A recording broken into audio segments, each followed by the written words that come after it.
Hello all. So in this lecture, I'll discuss how to draw entity relationship diagram or ER diagram. So usually in your question paper, there will be a question to draw an ER diagram or to interpret an ER diagram. Okay. So this is how a ER diagram will look like. So finally, after designing, you will see this ER diagram. So if you have some problem, like this is a company ER diagram that you have already seen in the exam, in the textual example. So the final answer should be something like this. So you'll be asked to draw the ER diagram of a bank database. Then what you have to do is you have to write a description of the thing. Then you have to draw the ER diagram. So in your model question paper, I have seen this kind of question. So they have given us ER scenario and everything is given. Now from this you have to draw the ER diagram. In some cases, this scenario won't be given. You will be simply mentioned that you have to draw the ER diagram for a library system. So what you have to do is you have to write a description like this, so a simple description. So what all attributes are there, like that you have to mention. So we will first see which are the symbols that I used in ER diagram. So these are the different symbols that I used. So one is rectangle. So rectangle, it is represents an entity. Then ovals, it represents attributes. And inside ovals, if we have key attribute or unique identifier, something like that, you have to underline that. Then if it is multi-valued attributes, if we have multiple values for the attribute, for example, color of a car. So there will be maybe a single color or two color car. There will be dual tone cars are there. So it is multi-valued. So it should be represented using double oval. Then composite attribute.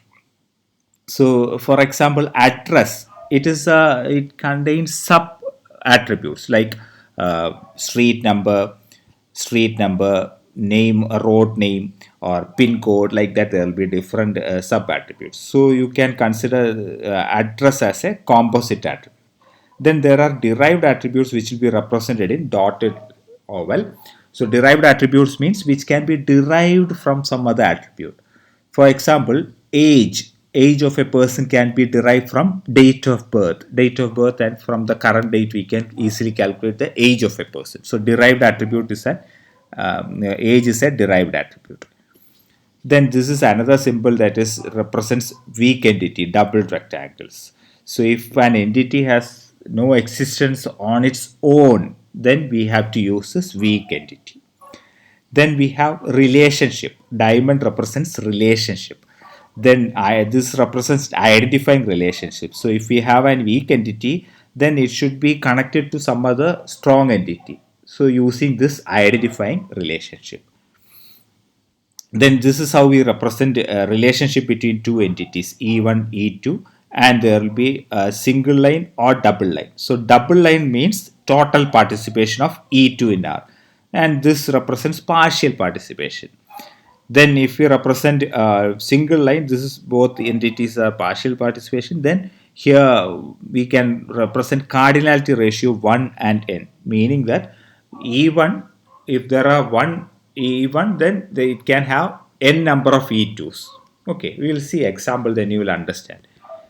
So in this example, if you see, we have works for. So employee works for department. So this relationship, we have n is to 1 relationship. This means n number of employees can work in one department. Okay, and an employee can work at most in one department.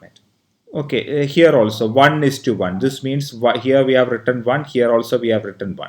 So meaning is that an employee can manage at most one department, and a department can have at most one manager. There cannot be more than one manager. Here if you see, it is M and N relationship. It means employee can work for n number of projects. So an employee can work for 2 or 3 projects. Similarly, a project, in a project there will be m number of employees. There can be 5 or 6 employees will be working on a particular project. That is why it is m and n relationship. So this is an identifying relationship. Here employee may or may not have a dependent. So if there is a dependent, it cannot exist alone, because that dependent is related to an employee. It cannot have its own existence. That is why it is a weak entity. And this is the identifying relationship. Okay. Then if you see there is double line, so it means that if there is an employee, then he should work for some department. So participation in this works for is mandatory, that is total participation. So if there is an employee, he should work for some department. Okay, so that's the meaning here. One and one, here there is partial participation, because every employee cannot be a manager, but for a department there should be at least one manager. That is why there is double line here. So that is the meaning. So this is how we should interpret. So some questions might be like this. So you'll be given an ER diagram, you have to interpret from that thing. Then if you see this attribute, about attribute, all these are attributes. And SSN, we have underlined, this is key attribute, this is unique. Now name, it is a composite attribute, because we can have first name, middle name and last name. So it consists of three sub attributes. Okay, then this number of employees, it is a derived attribute which can be derived from department, because we know how many employees are working for a particular department. From that we can derive number of employees. Here hours is a relation, you leave that thing. Then here locations, so here a department can be located, you can be located in several different locations, so it is multi-valued. So a department may be in Thrissur, the same department may be in Kochi, like that there will be in different locations. That is why it is multi-valued. Here name and number are unique, both. That combination, name is also unique and number is also unique. That is why we have two underlines. Okay, so this is how we have to interpret a ER diagram. So we'll see an example that is given in your model question paper. So this is a scenario. So you have to draw the ER diagram for this scenario. So if it is given, you can draw it directly. So what you have to find out is, you have to find out which all entities and relationships are there in this whole description. So we can see that there is a set of teams. Okay, so there is a set of teams. So teams, it is when you compare with the previous example, it is like saying there are a number of employees, like that. So so team is an entity. You can easily say that team is an entity, because we are describing about that team. Each team has an ID, that is unique identifier. Then there is a name for that team. Main stadium is there for that team, and there is a city which that team belongs to. Okay. So team is the first entity that we can identify. So what you have to do is, we have to draw a rectangle for that. I'll use this thing. So what you have to do is, you have identified the first entity as team. So what you have to do is, you have to draw a rectangle. So what you have to do is, you have to draw a rectangle for a team.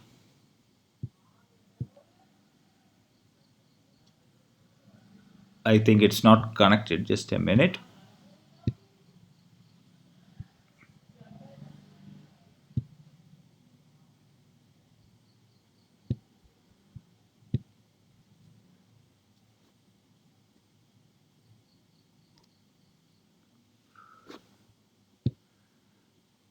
Okay, just a minute. I have to take another Jamboard.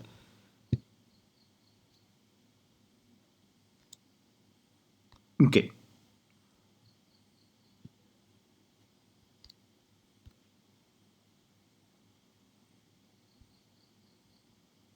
Okay.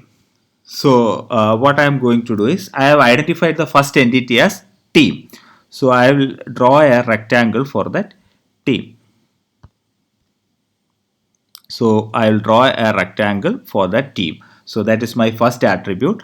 So I will write team. So since I am using Jamboard, it is very difficult to write. So you have to understand that it is a team. So this is a first entity. Now what you have to see, we have already seen that there are some attributes that are given. There is an ID, name, main stadium, like this. So all these are the attributes. So what you have to do, so when you have to represent attributes, you have to draw a connected ovals. So we have to draw, sorry, from here you have to draw all the ovals. Let me,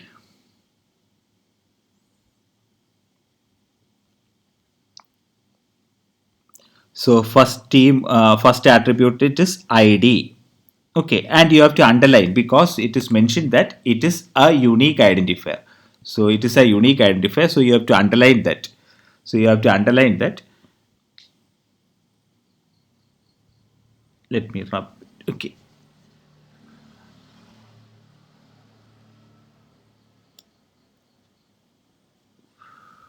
I'll draw it correctly. Okay. So what I have to do is I have to write ID and I have to underline this. So that is the first attribute. Then the second attribute, then team has a name. So team has a name. So team has a, I have simply written as N. Team has a name. Then there is a main stadium for that team. So there is a main stadium for that team. Main stadium for that team. Then there is a city also for that team. So you can draw another oval here and I will draw it as city. So there is a city for that team also. So these are the different, everything should be oval. Okay, even though it looks like circle, it should be oval. Then that is the first thing that is given. So you have described this entity. Then each team has many players. Next sentence is each team has many players and each player belongs to one team. Okay, so another entity you can identify it is players. So players is another entity. So what you have to do is you have to draw another rectangle with players. I'll just simply write P. Okay, this represent player. Okay, you can give any name. I have given as P. So you should write it fully. You have to write it as player. Okay, then all the attributes of the player are given. So he has a number that is unique identifier.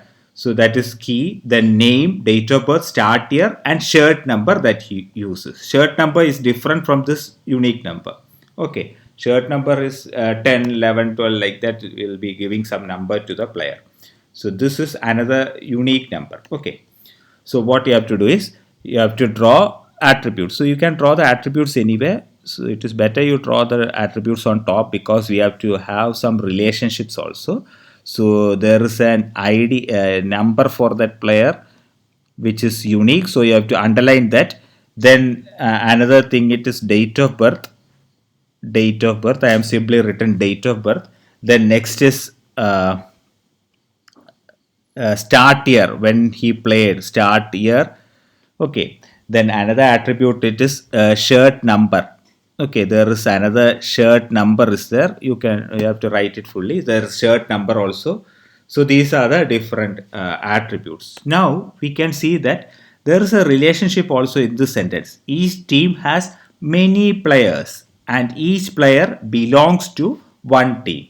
So there is a relationship. So each team has many players and each player belongs to. So belongs to is a relationship. Belongs.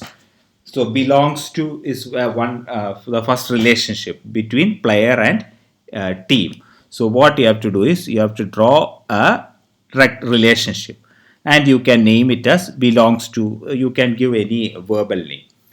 You have to give it as verbal name, and this connects this team and player.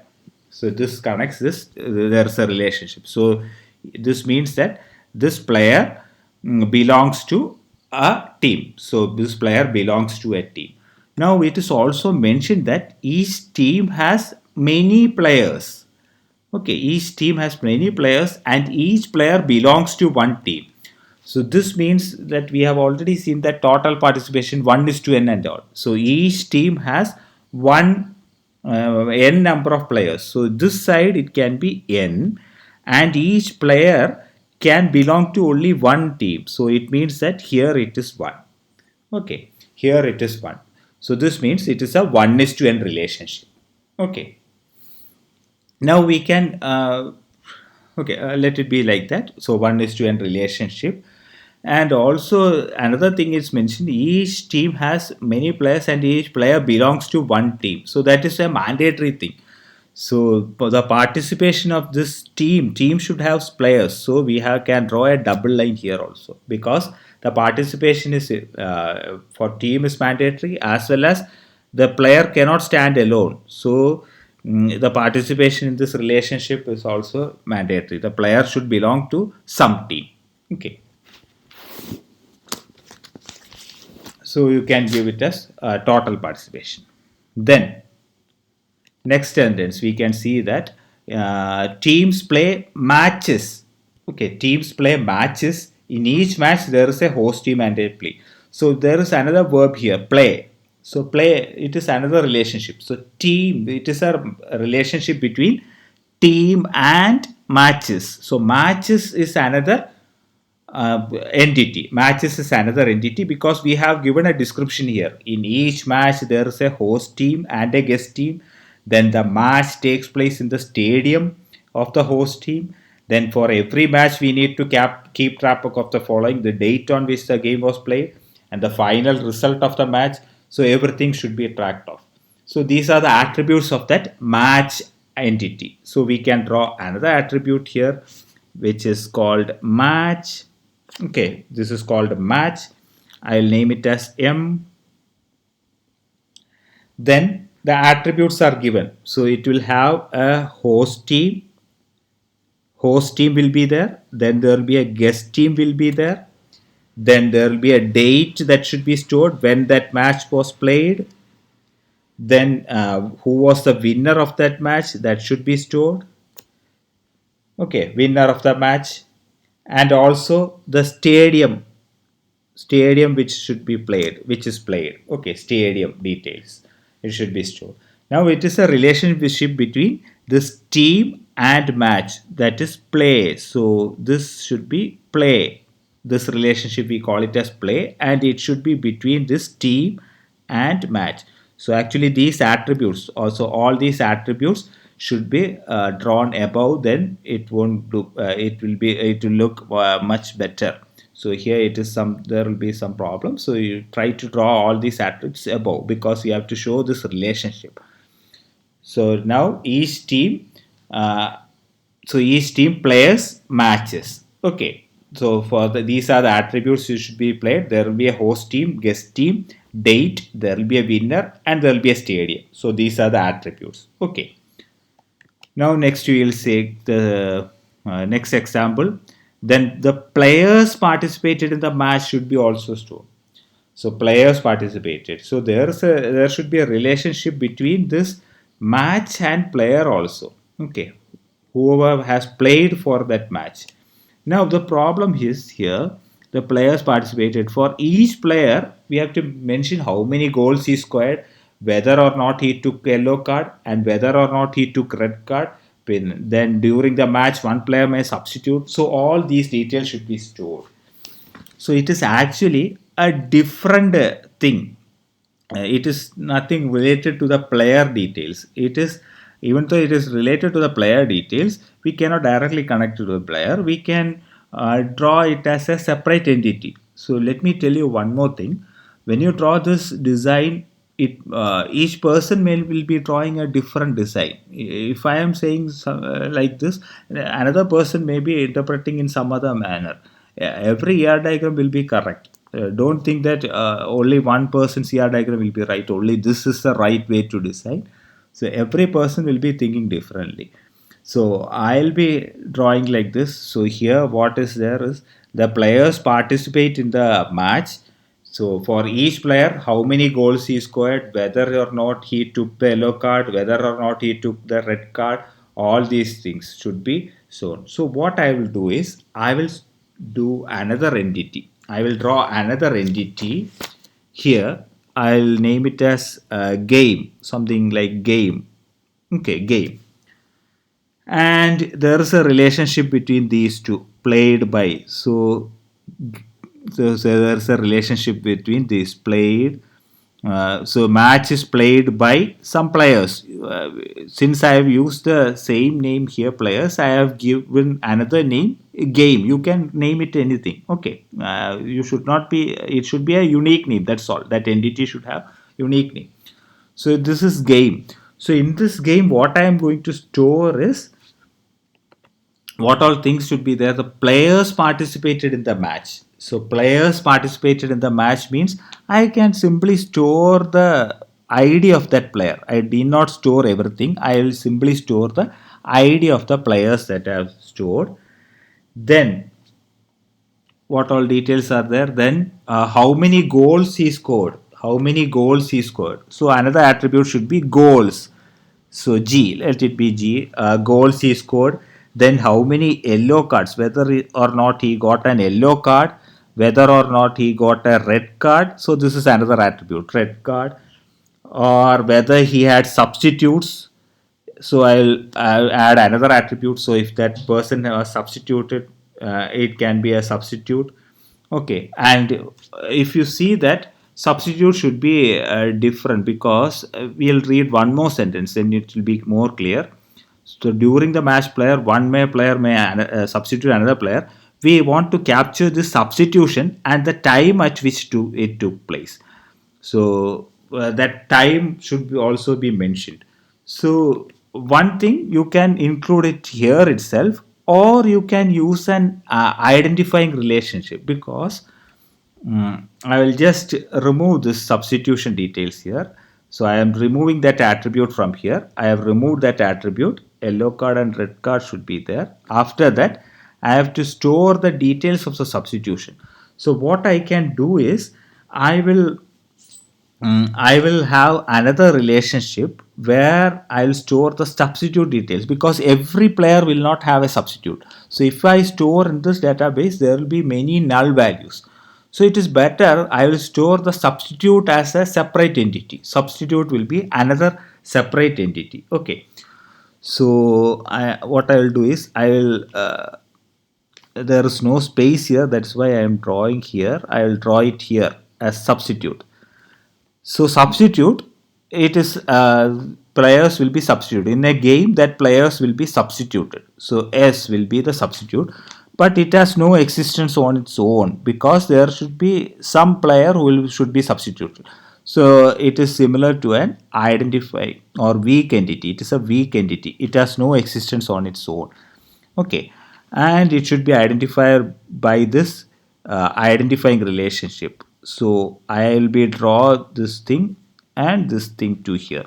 Okay, so in a game there will be substitutes, and what I have to store is about the details of the substitute. So one is time of that substitute that was taken place, then the and who substituted it, who substitution, maybe I will use some substitution ID, which player, that player which was substituted, and for which player that was substituted I will store that PID. So it means I will be storing the first player ID, then the time, and also the substitute ID. So a player will be substituted, which player was substituted at what time, and which player substituted this player. So I will be storing three different attributes. Okay, three different attributes here, and you can have this combination, player ID plus substitute ID plus time, maybe that combination of will be the key of that relationship. Okay, and you can give any name substituted, or any name can be given for this relationship also. Okay, so that is over. Now next is we want to capture this. Then each match has exactly three referees. So there is another entity called referee, and for each referee we have ID for them, name, date of birth, years of experience. So these are the attributes of that referee. Then one referee is the main referee, and the other two are assistant referees. So we have another referee, another identifier. So for every match there will be a referee. So from match there should be a relationship. So we will name it as referee, and all those attributes should be there. What all attributes? Like ID, so that is unique, you should underline that. Then another attribute will be name, then date of birth, all those attributes, date of birth, then years. Another one was years of experience, so how many years of experience, and also we have to store another one more detail, because a match will have main referee and two assistant referees. So what you have to store is, you have to store another identifier, that is, this is years of experience, and one more attribute should be there, that should be represent referee type. Maybe you can call it as type, whether he is main referee or sub referee or secondary referee or something like that. Now there should be a relationship between match and referee. So there is no space here. So I'll be drawing this rectangle here, and there's a relationship between this match and referee. Okay. Now one more thing it is given here. What is there? Each match has exactly three referees. So we can say that each match, it is a 1:3 relationship. So you can simply write 1 here and 3 here. So 1 here and 3 here. It means that for every match there will be 3 referees. So it is mentioned. It is not n. It is 3. Okay. So all these things. Now you can write all the other things. So each team will have will play different matches. So here also there is some relationships. So this is an m is to n relationship. So you can write m and n here. M is to n relationship. Then for each there, so for each match there will be, so here also it is m is to n relationship. You can write it on top, m is to n, like that. All those things can be shown here. Then 1:3 it is given. So all these things. So this is how you can draw an ER diagram. So it won't look nice because I am using this Jamboard and all. So this is where how you have to do. So you have to identify the entities, you have to identify those attributes, then you have to find the relationship between these entities. That's all you can simply score. So it is not, so the best thing in this type of question is, every person will be designing in a different manner. So every answer is correct. If you have all these symbols in your answer sheet, you have to get some marks at least. So if you have this rectangle, if you underline this, if you have this, show this total participation or partial participation, all these things, 1:n, all these marks will be given marks. Another person may be designing in a different manner. Maybe this attribute won't be there, this entity won't be there. He will simply connect this match directly to this player. That is also possible, because later in designing, everything can be modified. Okay. So one person might be designing like this. So try to include as much symbols as possible. Whatever you have learned, or try to include all those symbols as possible. Then you will get more marks. So design will be different, but only thing is the attributes won't change. So you team should have all these attributes. This underline should be there, like that. All these things should be there. Okay. So this is how you can. So this is actually 14 marks question. You can simply get easily get it. Whether you draw all these symbols, you will simply get 10 to 12 marks definitely. Okay. So this is an easy question that can be answered. In some cases, this scenario won't be given. They will be simply mentioning that you draw the ER diagram for a library management system. So what you have to do is you have to write a small description like this. You know what all things will be there in a library. There will be books, there will be administrator, there will be a library, then there will be faculty, there will be students, and users will be there. Then there will be some relationship, issue book, like that. There will be some relationships. You have to write all these things, then you can simply draw that ER diagram. Okay. Then another question that was there in the model question paper was how interpret this ER diagram. The thing is that in the question paper also it is not clear. Anyway, I will try to make it how interpret this thing. So here I think it is an advisor, and this is advises. Advisor advises, and this is I think student.